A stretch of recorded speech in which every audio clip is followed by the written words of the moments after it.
I feel like living alone. I have my own fun on my own.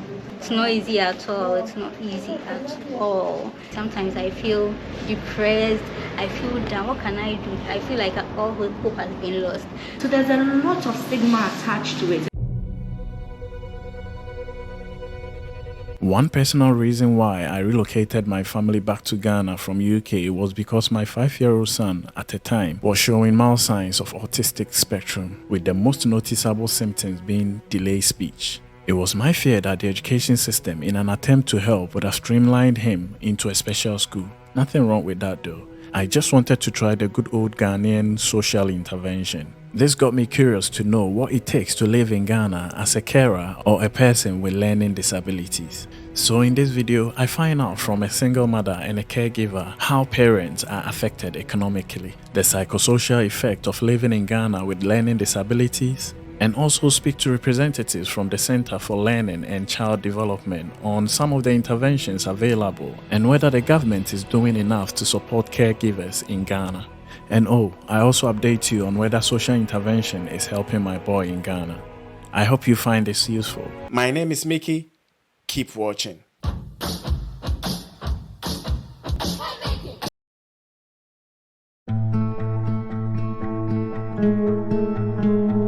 It is every parent's dream to one day see their children fly the nest to live their own independent lives. Our time and caregiving capabilities as parents are unfortunately limited, and when stretched can become a bit unbearable. The prospect of having to give an indefinite all-round care to their kids is one thing that raises anxiety among parents of children with learning disabilities. I spoke to a single mother in Kumasi, where I was born, on how caring for a child with learning disabilities affects parents.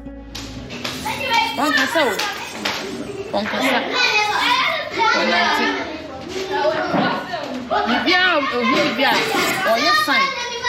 that's what this was come to this will be so dear, no say be a committee. No, there. Oh, no, no, can't 20 million. Can't it's 20 million. Starting from say all Rihanna and starting. So I'm a woman for the year. Maybe beyond just busy. No, shut up all Rihanna and starting. Na emuno na odene ko hospital. Hospital G. Na ko e no me fa no coffee soup. Na me de ne coffee soup e ko e ba te say. Nsenchani bia mfiri mu ma. Na sikasem so e so coffee zio. Senior, na sikasem betia ni ade ade. Nso se ma wo de no. Na intimi bi ti o se mi to na mi jai. Utimi jana kwa eduma. Utimi jana ho wa nya no so to dan so a utimi jana ho. Oye no utimi jana. Se no siti eno nya ga betimi jana ko ba bia. Utimi nya no. Ya ma eduma e di. Ya ma eduma. Ma sama e di diska. Diska mo so e di. We no utimi jana. Jana o de ne ma ho. Mu bia utimi na ma. Ti wuni ho a kan be so no be fatima. Ami na sama ni na yame. Na me na me dan no. Ni obia di nyame. Ti the way I say a de pananka aban Ghana ban timi ye ma onkofo ma wo nkora ti say ya nka hwa nka bebo. Se bibi ti se me nkora ni sa no de bibi ti se hwi ya o mutinam pampers ni se sikasem ho ya de minisika.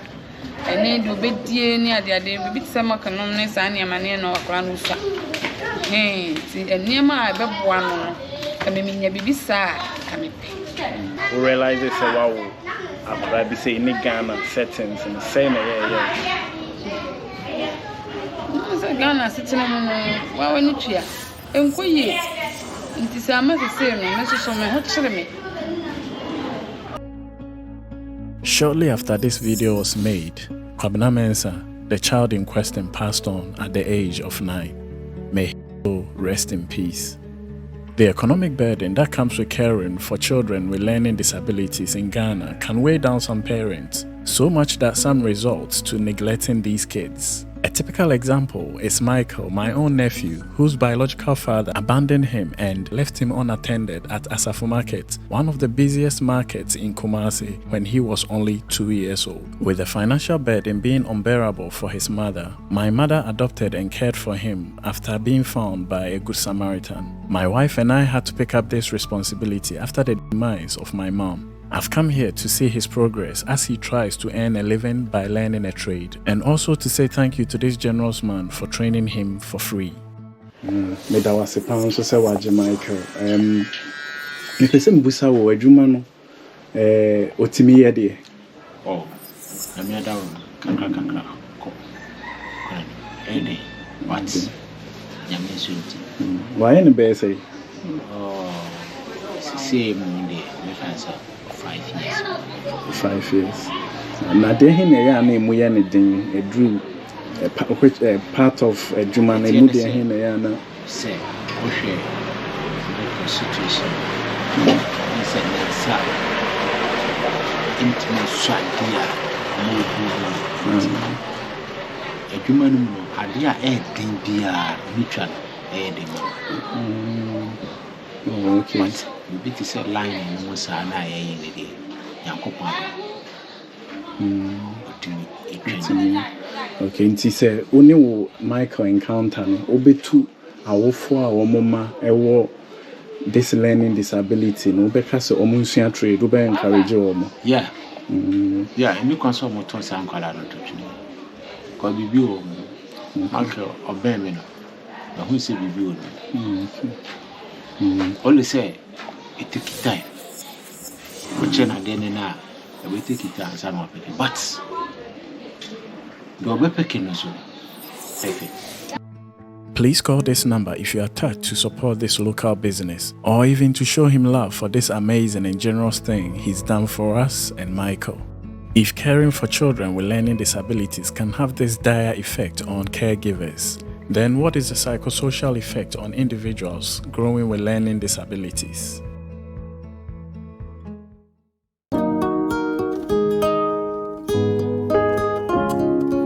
I've come to Accra, the capital city, to meet here, a YouTuber and her wonderful friend Gladys, to find out.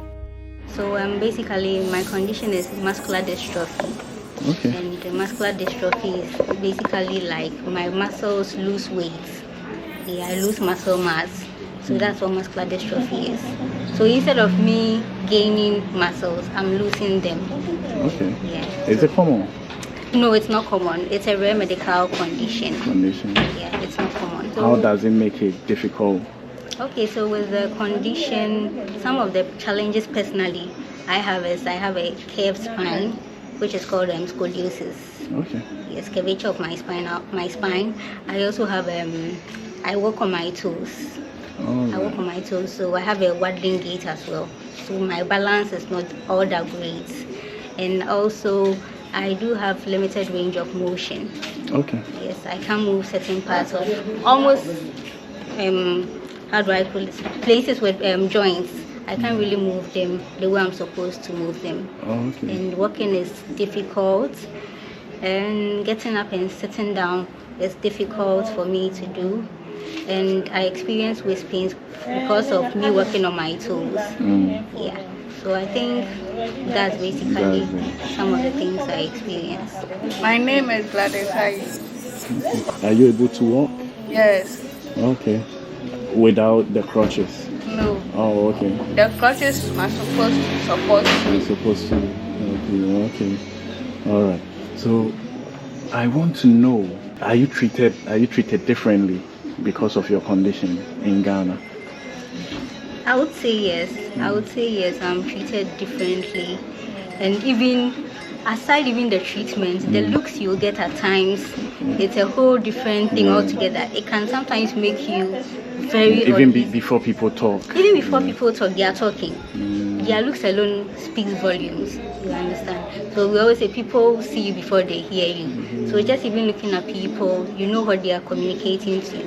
I remember sometimes somebody even looked at me to the extent the person almost hit a pole, ran into a pole. Yeah. So the treatments, aside that alone, have been though people are nice sometimes, but I've had my own share of people being very rude towards me. And even just 2 days ago, when I got to Accra, I went to see a colleague, a friend I used to do my MBA with at her office. MBA? Yes. Okay. I did MBA. Oh, Yeah, all right. I have an MBA. Yes. Okay, so tell me the story. So a colleague. Yeah. Yes, I was actually going to see one of my colleagues, and when I was going, the entrance we have to use, most of the times we have the entrance for the cars to pass, and we have the entrance for people to walk through. And it had something I would have to climb. Climbing is also one of the challenges I have because I don't have strong muscles. Yes, so I decided to use where the cars pass because I can't climb without any form of assistance, and I was alone. So I decided to use where the cars pass. And the security man was very rude at me. Why am I using this place? This and this and this and that. And I said, oh, boss, please, I can't climb this thing. What is there not to be able to climb? Still go. This place is for cars. It's not for you. And I said, oh, boss, I can't climb. Why would I come and pass here if I could be able? But I'm coming from this side before I move to this direction. He said, no. And then I said, okay, if you wouldn't allow me to pass it, please come and help me. And let me use where you want. Right. That one too, he was very furious. And I said, then if you won't help me, then please, I'll still pass it. I started about to cry. And I said, why are you doing this? You people make people like us feel very inferior and very uncomfortable. I started crying, and then he started feeling bad. And I was talking, and I was just going with tears in my eyes. And people were just also looking at what was. So do you think most of the government or even say business infrastructures are built with disability or with disabled people in mind? No. It's not disability friendly at all. Almost everywhere you go, you have to do the climbing and all that. Even the colleague I went to, she was on the second floor. So when I was doing my master's program, it got to a point we were on the 6th floor. And they didn't want to turn on the lifts. Even I had to complain. I had our class rep go and complain to them. I can't climb all the way to the 6th floor. They had the lift. They said they wouldn't turn it on. So I was always climbing on my own to the 6th floor just to go for lectures. So they don't consider it's not disability. Gladys, with your condition, has that affected you like socially? Me normally I don't have a friend, so she's always indoors. She doesn't really go out, so she's always at home inside. Okay. Have you done a bit of education? Have you been to school? Yes. Before? Right. I've been to several schools. How was it for you going to school with your condition? I feel free. Though I don't have a friend, so when it is time for break, I feel like going out. I go. If I don't feel, I stay in my class. Okay, and you normally do it yourself? Like, are you like alone all the time? Yes, I feel like living alone. I have my own fun on my own because I don't want to go close to somebody so that the person will cheat me. Okay, will treat you in a way that you might not like. Yeah. Okay. So now let's go psychologically. Psychologically, how are you affected by your condition? Yeah. This thing you've mentioned, it's not easy at all. It's not easy at all, especially at the age I'm in. I expect to be able to do something, especially to gain some stable source of income, and I don't have that. So psychologically, it has a great impact on me. Sometimes I feel depressed. I feel down. What can I do? I feel like all hope has been lost. Because even when I had to do my service. I had to do my service in the year 2017. I wasn't given the chance to do it. I couldn't do it.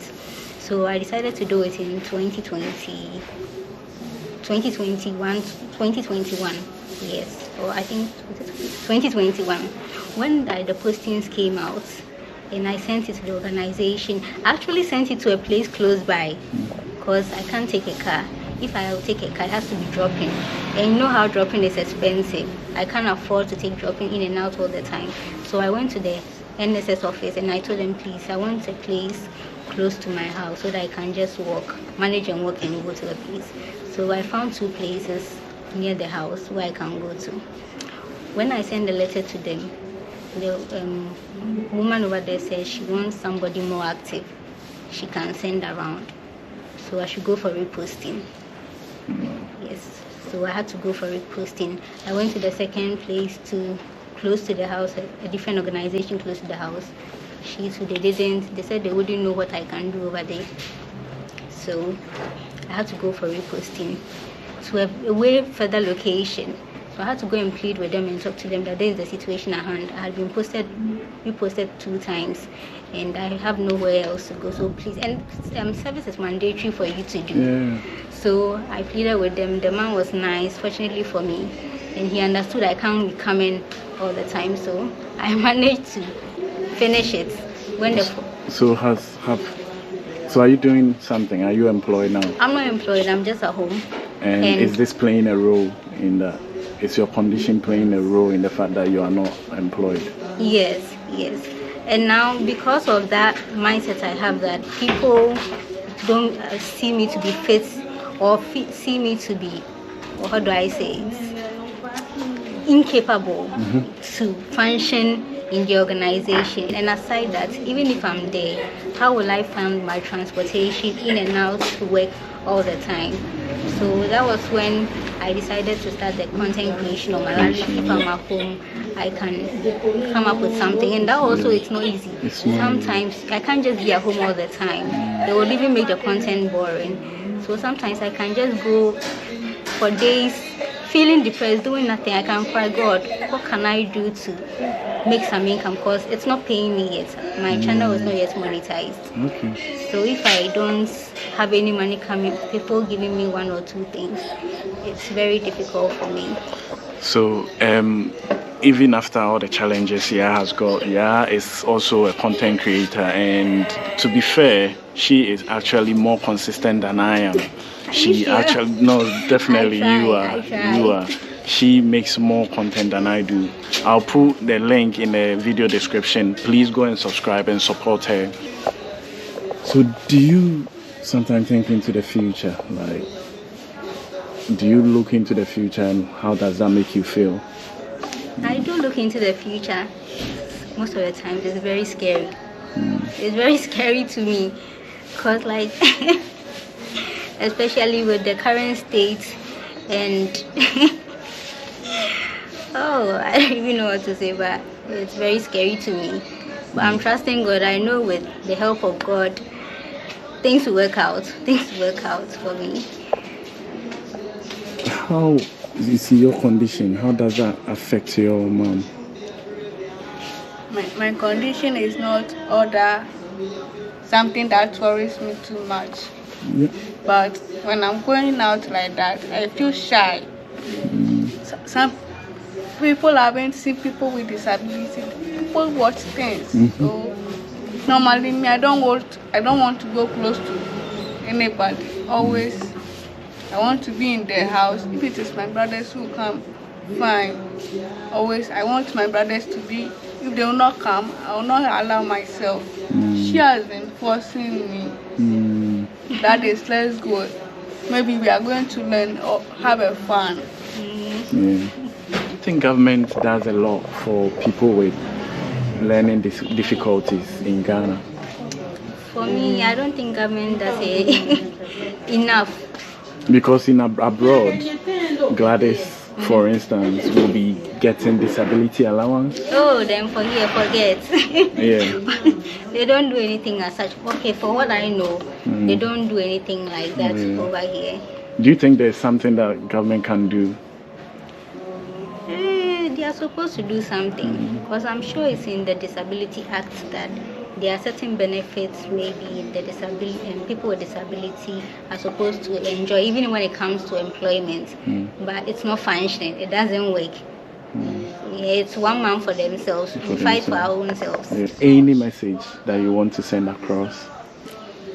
Okay, well, with the message I'll send across is that, like, being, like, what should I say, our physical doesn't define the potential we carry. It's just a little limitation. Some people are even way physically okay than us, but we carry great potential than them. So I would just say that people should look beyond the physique and see what the person carries inside and how we can help each other to achieve our own potentials. Get it?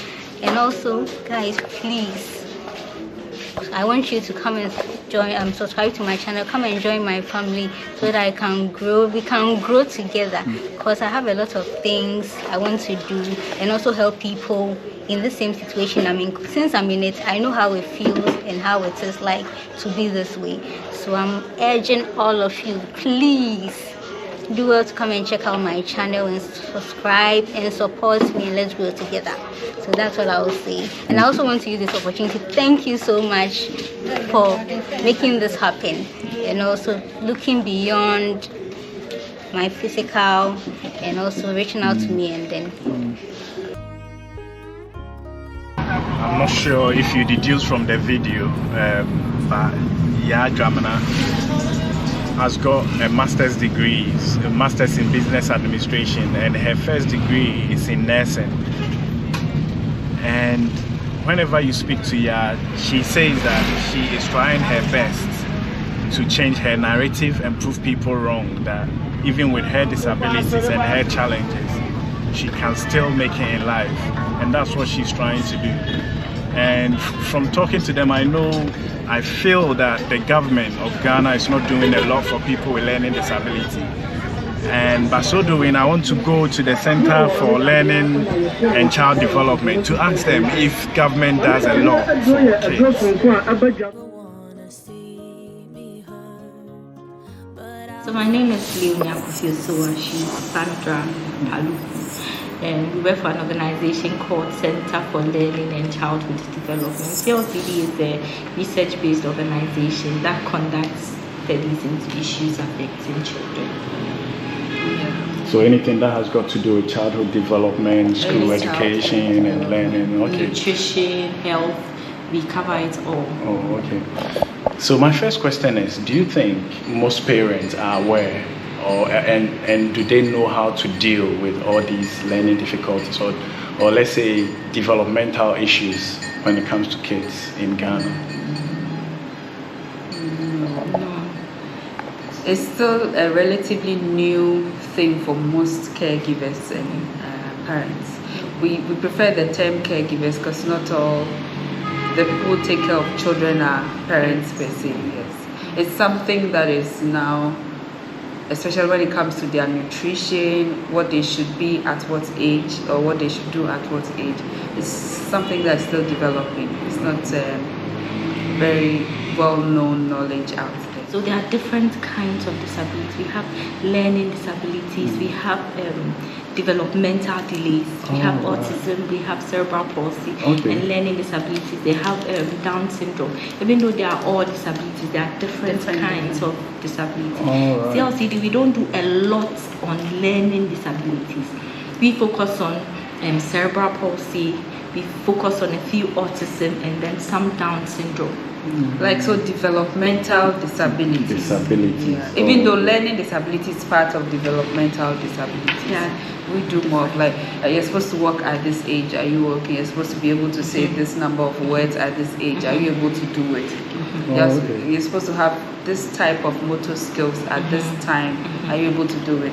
So based on that, then you will diagnose whether you have a developmental delay, developmental disability. So with my son who is, speech is delayed, if I came to you, would I have been in the right place? Yes, because what we do is that we run a free clinic, a rehabilitation clinic for children with such developmental disabilities, especially those with cerebral palsy. So we have a physiotherapist, we have an occupational therapist, and a speech therapist. So for instance, if you had brought your child to our clinic, we would we recommend that your child sees a speech therapist, and then the speech therapist will diagnose and give what can be done, because as we are sitting here, we are not experts. So they'll diagnose and then know exactly what to do, because they come in different varieties. Yes. What needs to be done. And then they would recommend the appropriate treatment plan for your child. Okay. I want to know some of the challenges that caregivers face when they are looking after kids with learning disabilities? I think the biggest one is the stigma, yeah. attached to having a child with cerebral palsy or any form of delay, developmental delay. In Ghana, these children are seen as spiritual babies, they are seen as snakes, they are seen as witches and all kinds of things. In fact, I had an encounter with a mother who said, I want to kill my child because of the stigma attached to it. To having such a child, said, I want to kill my child. There was another woman who used to sell beans, and at a point nobody knew that she had a child with cerebral palsy. So there was one time that she came to sell the beans with her child, and when the people in the neighborhood saw the child, then they started spreading the news that she cooks the beans with the drool of the child. And I'm wondering how much drool would this baby drool to use to cook a whole pot of beans. So those kinds of stories. So, exactly. So it leads most of the mothers depressed, they are sad. It doesn't make them access healthcare at the right time. So it makes them wait for when it's almost too late.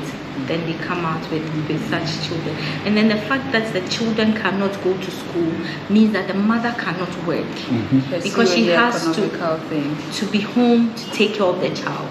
And if she's home taking care of the child, how is she able to buy food? How is she able to buy the child's medicine?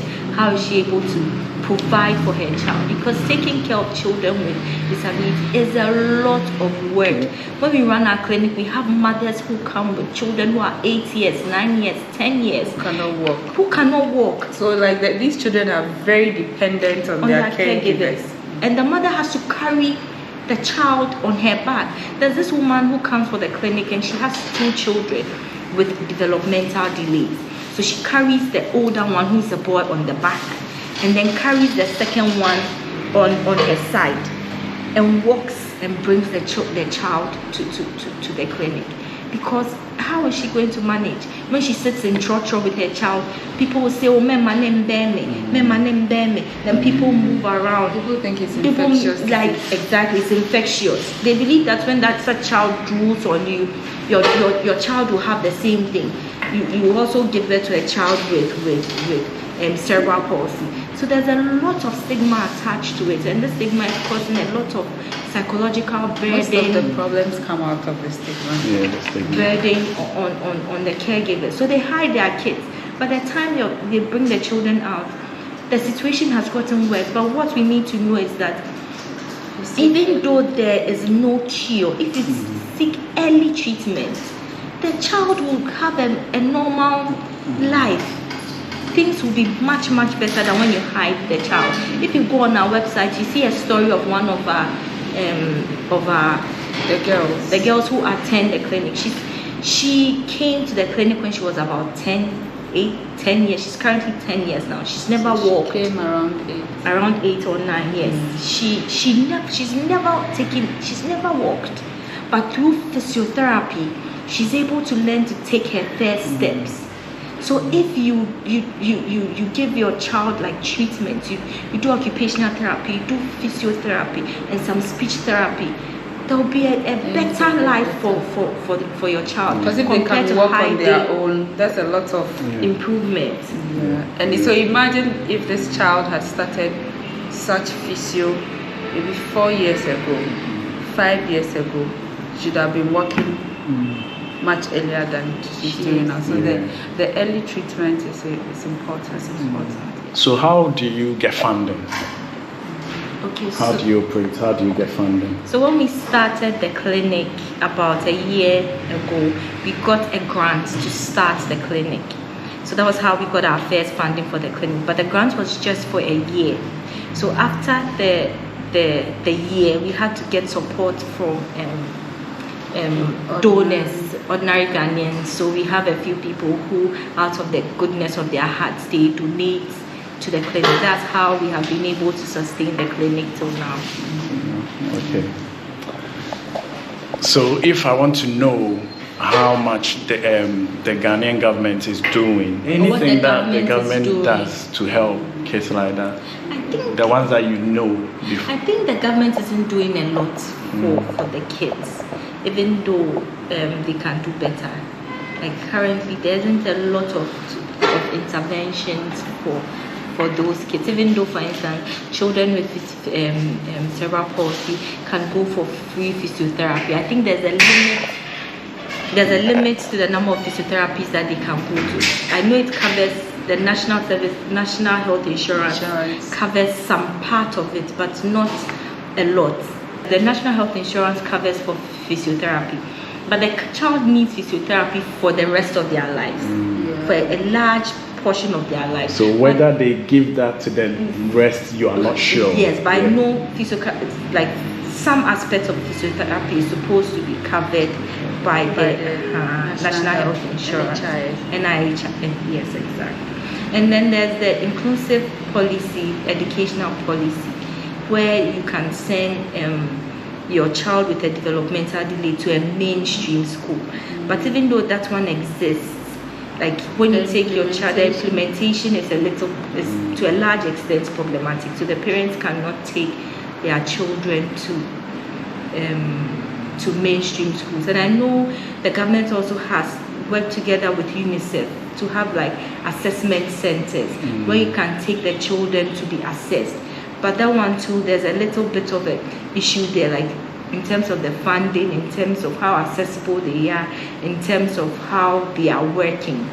So even though some of these things exist, like it's not proper. Yeah, okay. For instance, I think that with the list that we have, there's 37, so that means you can get some help from some government hospitals.